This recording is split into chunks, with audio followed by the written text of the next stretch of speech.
All right, how to rehand the Kwikset 620. So first things first, you're gonna slide this black piece off just like that. And after you do that, you're gonna see two buttons here. You're gonna see this A button on the top, and then you're gonna see a program button on the bottom.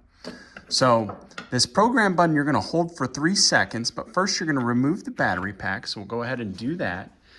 And then you're gonna hold this program button, drop this in while holding it down for 3 seconds. So 1, 2, 3, and then you'll see it flash green. When it does, you're gonna click the button again, and then you'll see the deadbolt go back and forth. And this is actually teaching the lock which direction to go. So if you ever hear like a clicking with the lock or anything like that, this would be the first troubleshooting step to do. If you guys have any questions or issues with this manual rehand, feel free to reach out. And if you guys enjoyed the video and it helped you, don't forget to subscribe. Thanks for watching, guys.